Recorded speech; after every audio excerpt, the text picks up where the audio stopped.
capítulo 4 do Evangelho de Jesus, escrito por Lucas, verso de número 15.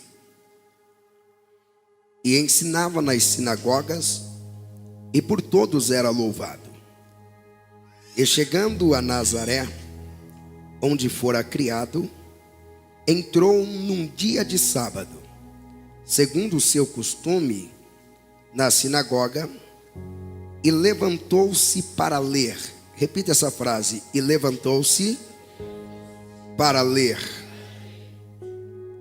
E foi-lhe dado o livro do profeta Isaías, e quando abriu o livro, achou o lugar em que estava escrito: o Espírito do Senhor está sobre mim, pois que me ungiu para evangelizar os pobres, enviou-me a curar os quebrantados de coração, a pregar liberdade aos cativos e restauração da vista aos cegos, e pôr em liberdade os oprimidos, e anunciar o ano aceitável do Senhor.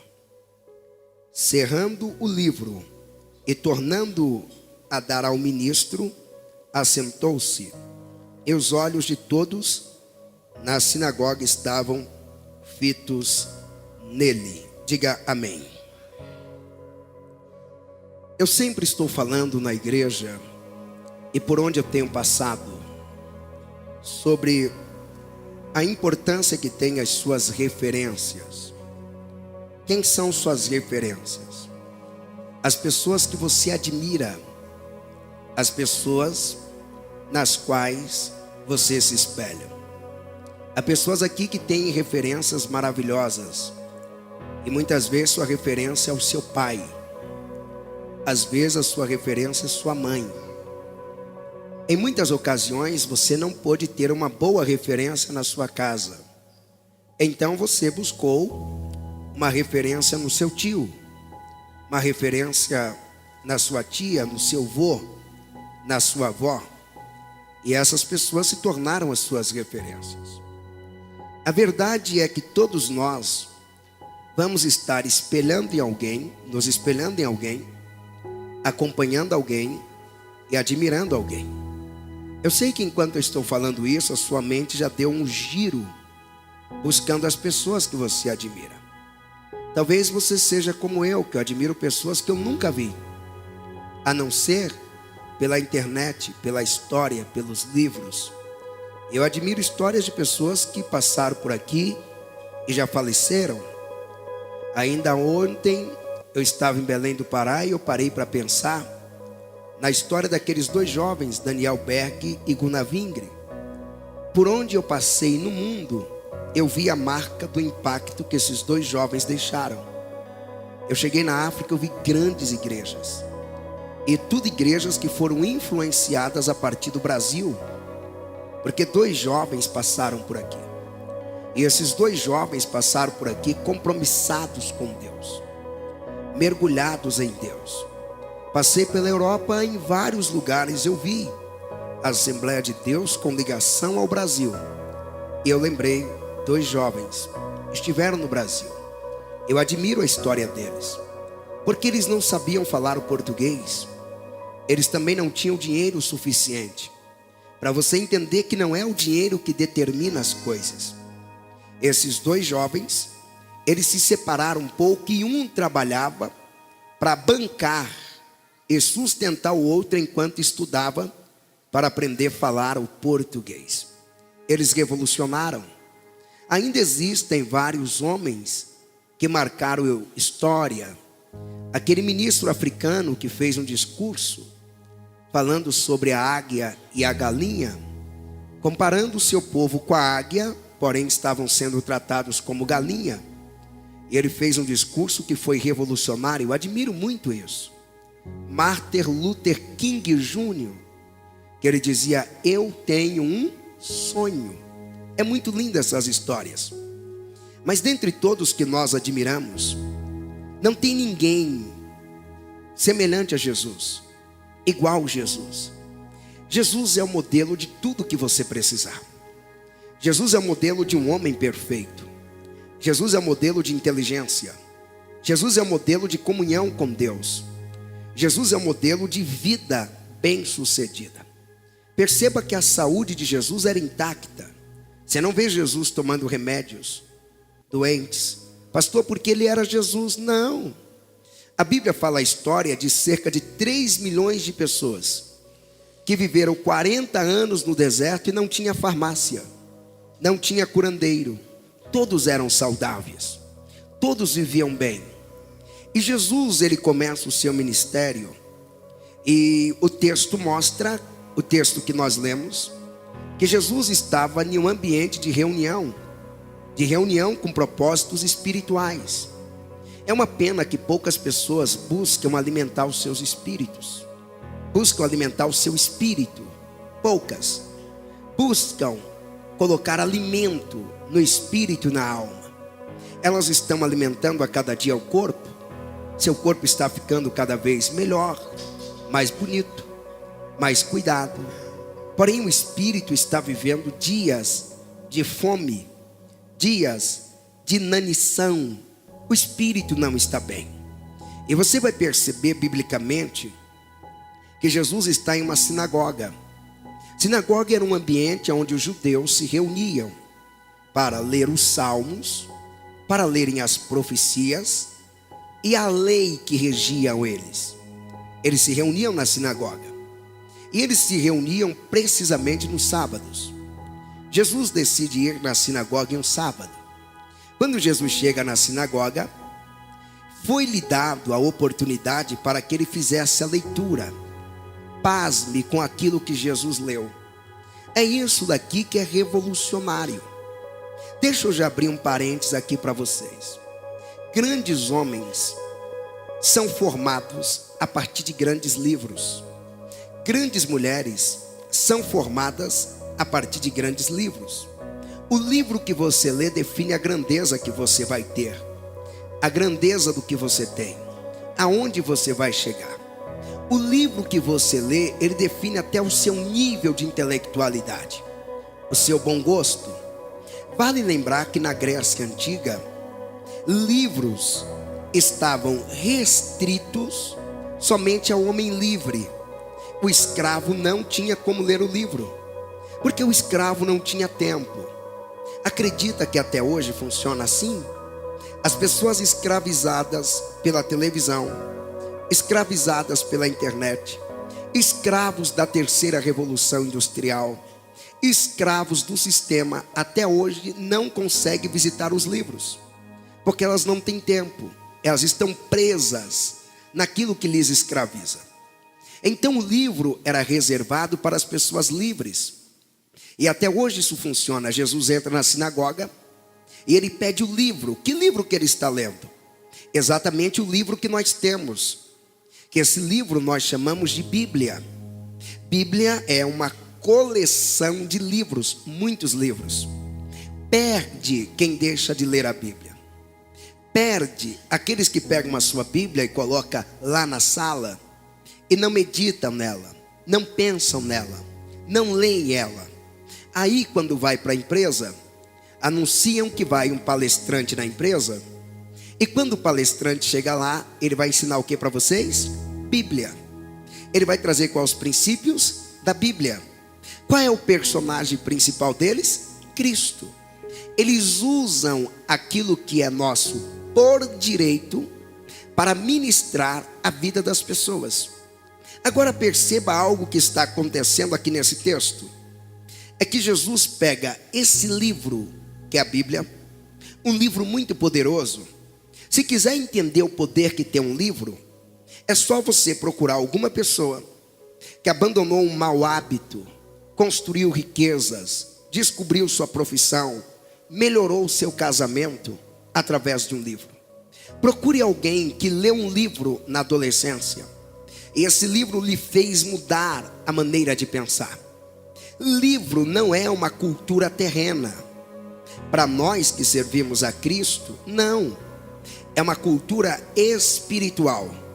Você vai lembrar que em Josué, no capítulo de número 1, a Bíblia diz que depois que Moisés morre, Deus levanta Josué e Deus diz para Josué, sabe o que?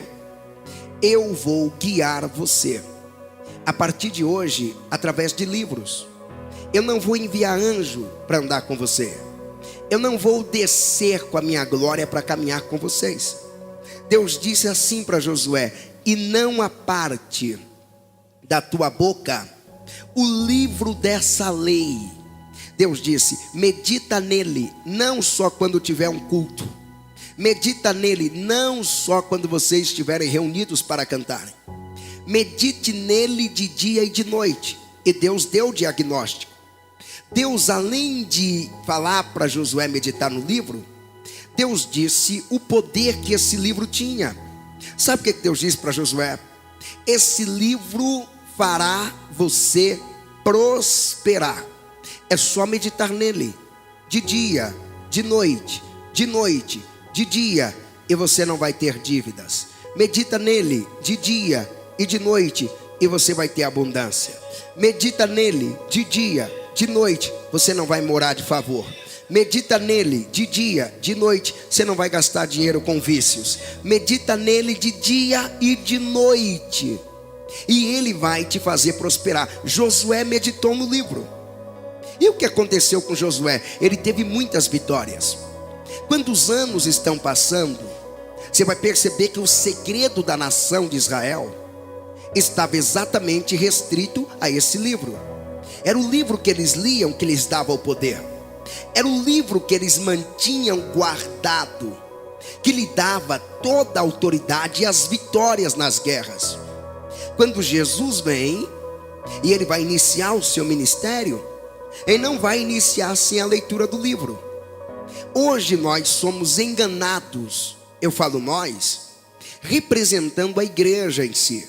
Muitos são enganados exatamente porque se afastaram do livro, porque não leem mais a Bíblia, não pensam mais na Bíblia. Tudo que o pastor fala, tem uns que aplaudem. Tudo que o profeta fala, tem outro que aplaude. Tudo que ouve na televisão, ele já pega e acredita, porque não vem conferir para ver se aquilo que está sendo ensinado de fato tem a ver com a palavra de Deus. É importante que quando o culto termine, você chega na sua casa para meditar naquilo que o pastor falou. Quando a célula terminar, você vai para sua casa meditar para ver se de fato aquilo que foi ministrado na célula não foi corrompida por nenhuma ideia contrária à palavra de Deus. E você percebe que quando Jesus entra no ambiente, ele pega o livro e ele começa a ler. Mas o que me chama a atenção não é só ele ler o livro, é ele ler o livro exatamente no texto que ele leu. Jesus está procurando aqui e ele acha no livro o que falava acerca dele. Porque esse livro chamado Bíblia, ele fala primeiro sobre duas nações. Esse é o tema central da Bíblia. A Bíblia fala de nações. Pastor e Jesus é fundador de uma nação. Pastor e Abraão é o pai de uma nação. Pastor e Israel é uma nação. E a igreja também é uma nação. As duas principais nações das quais a Bíblia fala, primeiro é Israel e depois é a igreja. Não pensa que a igreja é denominação. Não pensa que a igreja é a Assembleia de Deus, é batista, é adventista, é metodista e tantos outros nomes. A igreja é uma nação. Pedro, ensinando na sua primeira carta, no capítulo 2 e o verso 9, ele disse: vós sois a nação santa. Santa, nós somos uma nação. E a Bíblia fala sobre nós. A Bíblia fala sobre a minha vida. A Bíblia fala sobre a sua vida. E Jesus abriu texto na Bíblia que falava dele.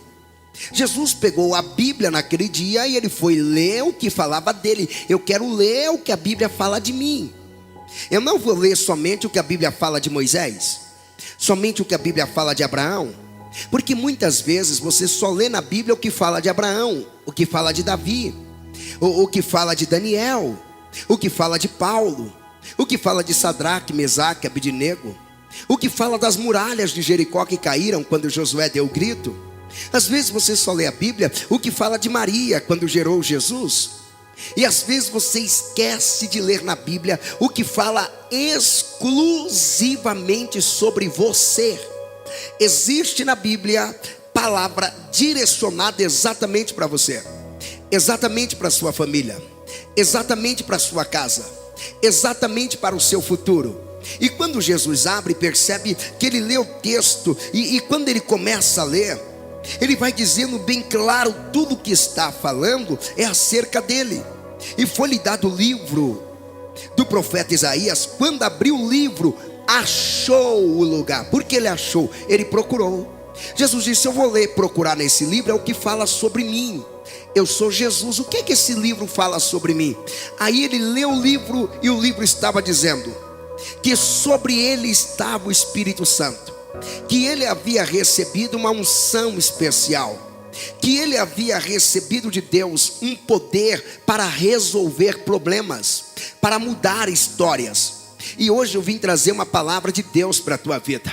Nesse livro tem muita coisa sobre o teu futuro.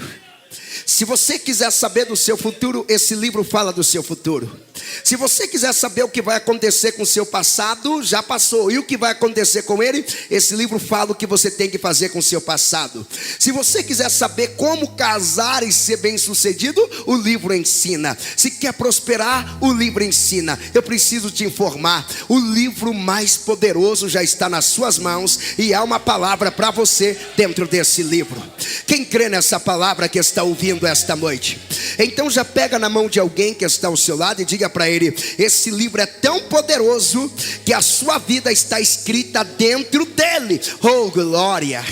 Já vale um glória bem alto para Jesus. Já vale um aleluia, porque você está nesse livro. A sua história está nesse livro. Quem disse que o ser humano ele não tem um manual de funcionamento te enganou. Quem disse que o ser humano ele não tem um livro para lhe reger e lhes ensinar, se te enganou. Quem disse isso não sabe o que estava dizendo.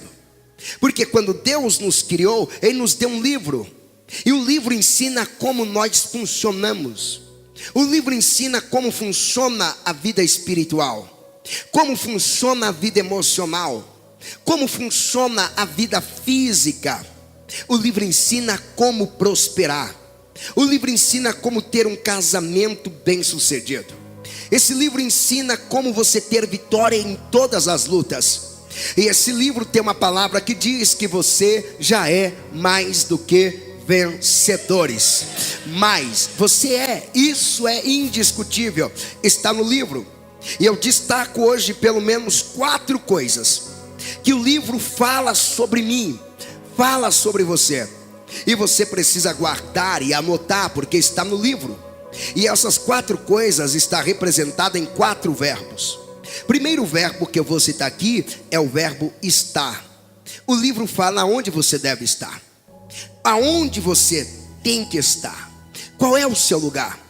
O livro fala sobre o ser, quem você é, quem você deve se tornar, ou quem você ainda não é e precisa ser para alcançar o padrão do que Deus tem para a sua vida. Esse livro fala as coisas que você pode ter, que deve ter. E esse livro também trata daquilo que você vai fazer.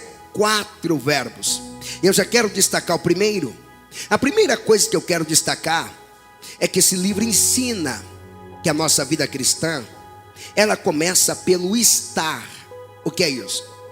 É a inteligência da sua geografia. Para você romper na vida, você tem que saber aonde você está. Se você não sabe aonde você está, como saber aonde você vai chegar? Se você não sabe aonde estar hoje, como você vai saber aonde estará daqui 2 anos ou daqui 3 anos? Você tem que ter consciência de onde você está, dentro do seu sonho, dentro do projeto de Deus para a sua vida. Aonde você está? Você está perto? Você está longe? Você está alcançando? Está cada dia se aproximando mais? Ou se distanciando? É só você ler a Bíblia que você vai entender que há um princípio geográfico dentro da Bíblia Sagrada. E o princípio geográfico rege tudo. A sua vida só vai fluir quando você estiver no lugar certo. As coisas só vão acontecer para você quando você estiver no lugar certo, na cidade certa, no país certo, no bairro certo, na casa certa, frequentando os lugares certos. Não é à toa que a Bíblia diz que quando Deus nos salvou, quando Jesus morreu na cruz e nos resgatou, Ele nos colocou em um lugar privilegiado. Ele nos colocou assentados nele, nas regiões celestes. Ou seja, Jesus nos colocou em lugares altos. Jesus nos colocou em um lugar tão poderoso e tão alto, aonde o mal não pode nos atingir quando permanecemos lá. Jesus nos colocou em um lugar alto, aonde as aflições desse mundo, elas não poderão nos desanimar, elas só vão servir para nos melhorar, e nada mais do que isso, e nada menos do que isso. Jesus nos colocou nele. Você não está embaixo. Você tem que perder a visão terrena. Você tem que ir abrindo mão dessas ideias terrenas que te prende aqui, porque o lugar que Jesus te colocou é alto. O lugar que Jesus te colocou é nobre. É por isso que o Paulo, ele ensinando na segunda carta aos Coríntios, no capítulo 5 e o verso 17, olha o que ele diz: se alguém está em Cristo, ele é nova criatura, as coisas velhas se passaram. Miséria, pobreza, falência, pecado, opressão, possessão maligna, isso são coisas velhas, tudo se passaram, porque a novidade de Deus já chegou para a tua vida. Oh glória! Tem alguém que levantou a mão e tomou posse. Você vai andar em novidade de vida. Chega na tua casa, rejeita o velho, manda embora o velho e já chega dizendo: eu estou em Cristo e eu viverei a novidade de Deus. Oh glória! Levanta o dedo indicador bem alto assim, ó, e libera essa palavra para alguém. Diga: tem novidade de Deus na tua casa, porque você está em Cristo, está no lugar certo. Toma posse dessa palavra. Se está em Cristo, é nova criatura. As coisas velhas já se passaram. Então você vai perceber algo aqui muito forte. O que é que a Bíblia ensina? Que o princípio não está no ser e nem no ter. O princípio está no estar. Lembra disso? Depende de onde você está. Se quiser ser alguma coisa, você tem que estar em algum lugar. Se quiser ser alguma coisa no reino espiritual, vai depender do lugar onde você se posiciona. E a Bíblia deixa claro: se está em Cristo, você passa a ser alguma coisa. Esse livro fala sobre quem eu sou. Esse livro diz que eu sou luz do mundo. Você é a luz do mundo. Esse livro diz que somos sal da terra. Esse livro diz que nós somos filhos de Deus. Esse livro diz que nós somos herdeiro. Esse livro diz que nós somos alvos do amor de Deus. Esse livro diz que nós somos salvos pela graça, mediante a fé. E isso não vem de nós, é dom de Deus. Esse livro fala que nós somos o corpo de Cristo. Nós estamos tanto nele que nós somos o seu corpo. Nós somos suas primícias. É isso que nós somos. A Bíblia ensina-nos sobre o que nós somos e é fantástico. Perceba que Jesus disse assim, ó: vocês são a luz do mundo. Pastor, o que é ser luz? É simplesmente ser claridade? Não. O que é ser luz? É simplesmente ter brilho? Não. Ser luz é ser alguém através de quem Deus inicia as coisas. Deus começa tudo pela luz. Vamos lembrar do livro do Gênesis. A Bíblia diz: a terra era sem forma e vazia, e havia trevas sobre a face do abismo. Aqui esse texto é chamado de caos, porque não tinha nada, tudo escuro, sem forma, vazio, com trevas. Sabe o que a Bíblia diz? Que a primeira coisa que Deus começou criando foi a luz. Quando Deus disse haja luz, a partir daí Ele criou os mamíferos, criou os répteis, a partir daí criou os peixes, criou os pássaros, a partir daí ele plantou o jardim, a partir daí ele criou o ser humano. Tudo começa pela luz. Quando Jesus disse assim, vós sois a luz do mundo, Jesus estava dizendo, tudo que nós vamos começar, começa por você. Se há um projeto para fazer no mundo, começa por você. Se há milagres para trazer ao mundo, começa por você. Se há libertação, começa por você. Se há cura, começa por você. Não há novidade eu te dizer, o diabo está irado, porque é por você que Deus começa a restauração de todas as coisas. Essa noite se coloque à disposição de Deus. Esta noite se entregue a Deus e deixe claro, Deus pode começar por mim, eu sou luz. Começa através de mim, eu sou luz. Começa através de mim, as trevas serão dissipadas. Começa através de mim, o mal vai perder as forças. Começa através de mim e eu vou romper na dimensão que o Senhor quer. Mas a Bíblia ainda ensina que nós somos o sal da terra. O sal é o que traz o sabor. O sal é exatamente o diferencial no tempero, na alimentação. E o sal não pode ser substituído. Se você tirar o sal, vai colocar o que no lugar do sal? Não tem nada para colocar. Sal, é insubstituível. Sabe o que a Bíblia está dizendo? Quando diz que eu sou sal. Quando eu leio que eu sou sal, é Deus dizendo, você está em um patamar que nessa terra você é insubstituível. Ou seja, depois da igreja nada pode substituí-la. Ela está em posição privilegiada.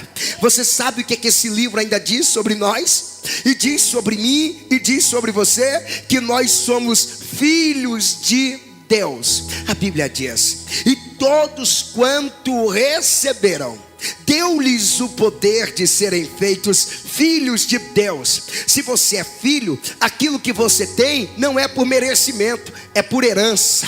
Você tem porque você herdou. Você tem não é porque você conquistou. Na cruz foi conquistado e o Pai te deu, porque você é filho. Se você é filho, quando o diabo te olha, ele não olha só você, ele vê em você o jeito do teu pai. Quando o diabo te olha, ele vê em você a aparência do teu pai. Quando ele ouve a sua voz, o teu falar parece com o falar do teu pai. Quando você dá uma palavra de ordem, ele diz até a ordem que ele dá parece com o pai dele. Você é filho. Quem pode dar glória porque é filho? Você é filho. Se você é filho, assume o seu lugar de filho. Se você é filho, papai não te rejeita. Você sabe que tipo de pai que você tem? É um pai semelhante ao pai do filho pródigo. Porque aquele pai, no mundo dos homens, ele não tem nada de pai.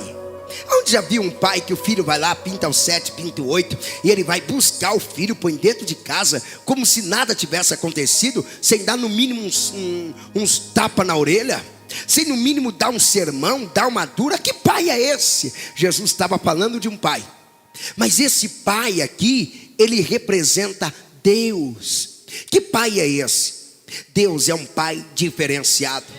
Primeiro, Deus é um pai que te defende como pai, mas ele te ama como uma mãe. Porque o amor da mãe é incondicional. Perceba que quando tem visita no presídio, a maioria que você vê lá é mãe, não é pai. Tem pai que no dia que o filho vai preso, ele já deserda. Ele diz, não tem um filho ladrão, não tem um filho vagabundo, você esquece, não é meu filho.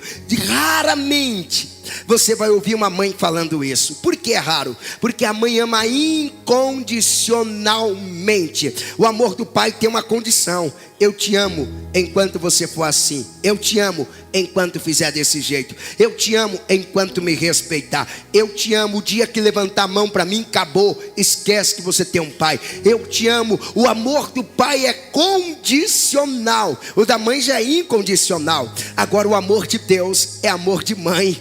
Ele te ama incondicionalmente. Quantas vezes você cai e ele te levanta? Quantas vezes você erra, Ele te corrige com tanto amor que te coloca no caminho de novo.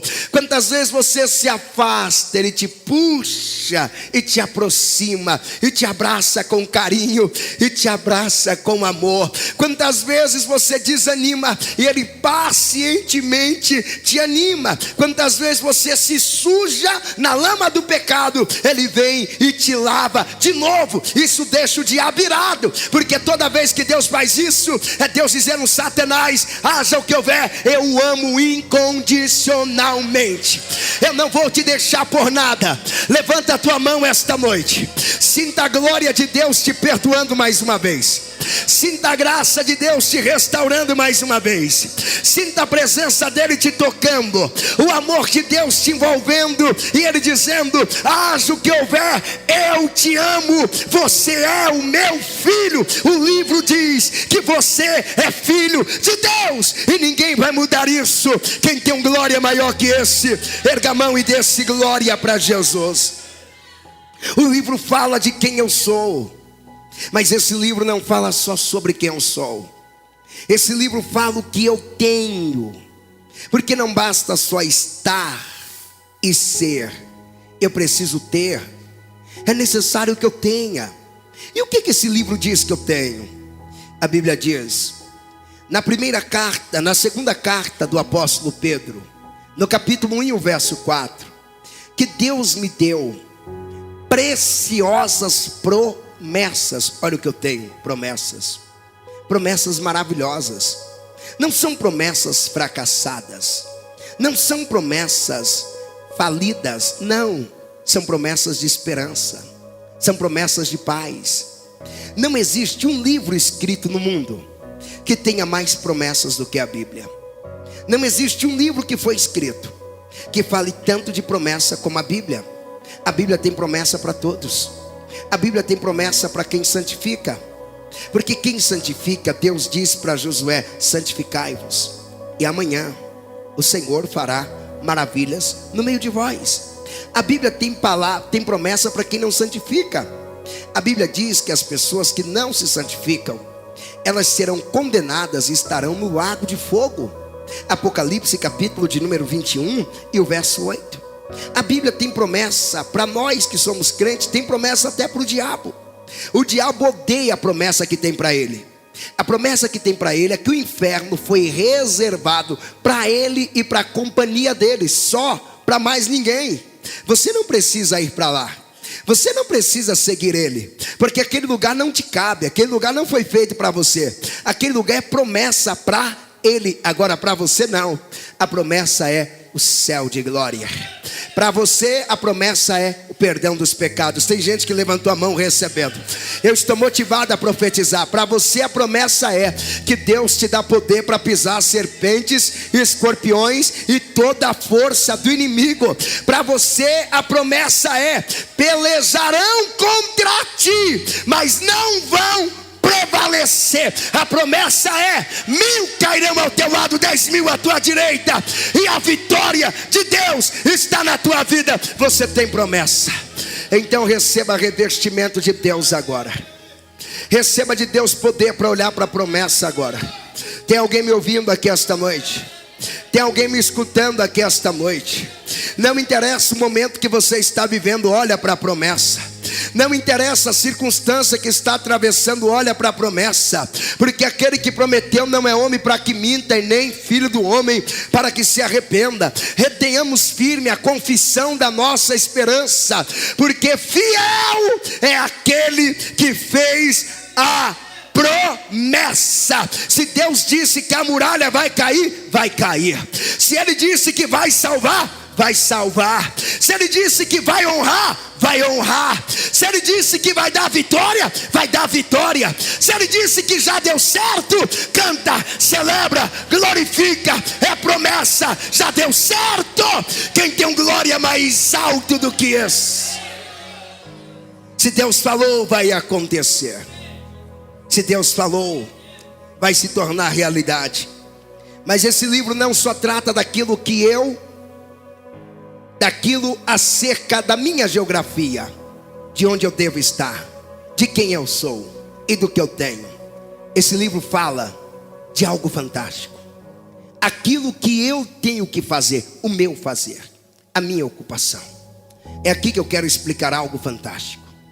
Às vezes você fica perguntando para Deus: por que você nasceu em um bairro que você não gosta? Anda em ruas que você não suporta? Por que você mora num quintal horrível que você detesta? Por quê?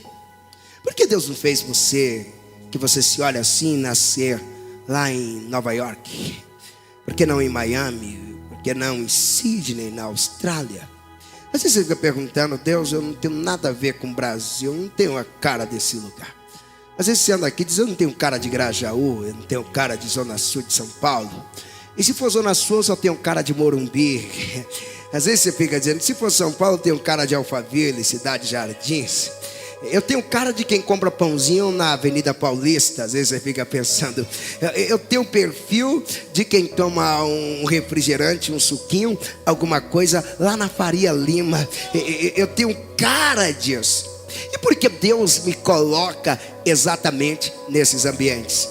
Eu quero te contar um segredo para você nunca mais murmurar e nem reclamar do lugar onde você está.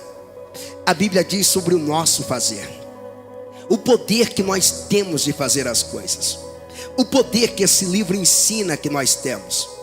Você tem um poder extraordinário, e o poder que esse livro diz que nós temos, esse poder nunca foi medido e nem dimensurado por ninguém.